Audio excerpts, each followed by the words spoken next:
Hi mga ka-watchers, good morning, good afternoon, good evening. Welcome back to our channel and welcome to another episode of our Suzuki Espresso. This time mga ka-watchers, I would like to share to you one of the basic thing na nasa sulod sa itong sakyanan, which is our cabin filter. Gamay lang ni siya mga ka-watchers, pero dako kay siya role in terms sa air circulation inside and sa safety sa ato ang pamilya ng atong hangin nga ginalanghap. Mga ka-watchers, so duha ka klase sa cabin filter nga yung kita karon sa atong sakyanan. So ginatawag siya nga cabin filter, at the same time air filter sa atong aircon. Na ay disposable and na ay washable. Washable is made of steel, yung mga screen, and ang disposable is made of fabric. Yung pa nila disposable doon yung mga ka-watchers. So this is the stock. Sa time nga nakuha na mo sa Suzuki Espresso mo ni pakapin niya. Gitistingan ako nga labhan. Dudua na ni balik ang tinod niya nga color nga puti, pero sa ngalan nga magamit pa na ako siya, limpyo na ni nalabhan na, magamit na ako siya. Pero since I do have this washable nga cabin filter, so mga ka-watchers, pros and cons sa ato ang cabin filter. In terms sa good side, barato siya compare sa washable nga cabin filter. At the same time, kung mano gamit, ilabay na siya.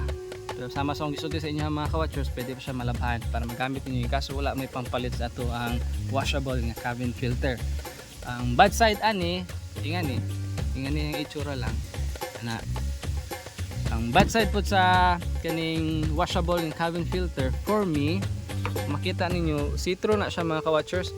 Ano, kita ra ninyo, galaw siya ba? So kung ingon tag small particles of dust, tigil niya totally naka-filter. Compare ani. Para lang sa ako mas makuha niya itong mga gagmay nga abog. The good side aning ato ang washable nga cabin filter is hangtod karon ginagamit pagig nato siya, dili na ta magsigig ilis. So kana siya mga ka-watchers. I hope na amoy natun-an karon sa ato ang cabin filter sa paggamit niini.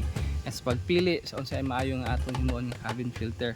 But wait a minute, asa bagakita ang ato ang cabin filter. So tara, kuyugi ko ato ang kaning asa nakabutan kaning cabin filter.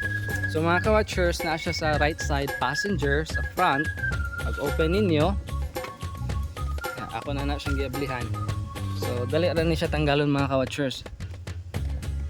Kanang marag U-box sa inyo ang sakyanan. And na siya diha nakabutang ang kaning cabin filter. So pag open nyo pag tanggal nyo first tanggalon sa inyo hinahinay lang para walay mabali. Ikaduha, pumatanggal na ninyo na siya diri mga ka-watchers. So sa tanan ni nga Suzuki Espresso way back 2020 hangtod 2026 nga model. So yan na lang siya ilak sa kilid. Kana pag open nyo diha nakasaksak na niyang cabin filter. So tanggalon lang ninyo, limpyuhan or ilisan mong gali kumana siya. So diha nakalocate ang ato ang cabin filter. And did you know mga ka-watchers nga sa ako ang pagkuri-kuri ba, natanggal na ako ni siya pod kay gusto na ako sa limpyan. Duha ka tuig naman ato ang Suzuki Espresso. So gitanggal na ako ni ay kaning mga nuts diha sa ilalom and then connection sa wire. Gitanggal na ako kay nadiha ang ihang fan. So pag open na ako anang ihang fan, grabe kaabog na gyud, medyo baga na gyud siya. So happy kay ko karon kay sa among paggamit karon sa aircon sa Suzuki Espresso, mas tarangan ang ihang performance in terms sa hangin kay tanggal na akong abog. So nadiha nakabutang, if you want to test it, pwede nyo na tanggalon ang nadiha kana siya mga ka-watchers, and then para mas doble nga limpyo. So that's it mga ka-watchers. I hope nga napad mo na pick up karon sa atong pag-locate sa atong cabin filter nga nara sulod sa atong sakyanan sa right side sa passenger sa front. Ani lang gyud, careful lang kita sa pagtanggal ani kay might be na ay mga mabali along sa inyong pagtanggal ba. So katulang mga ka-watchers, I hope amoy na tunan. And then if you're asking me unsa mas maayo nga cabin filter, just comment below and might be makahelp ko sa inyo. Thank you so much for watching. Have a great day. Bye bye.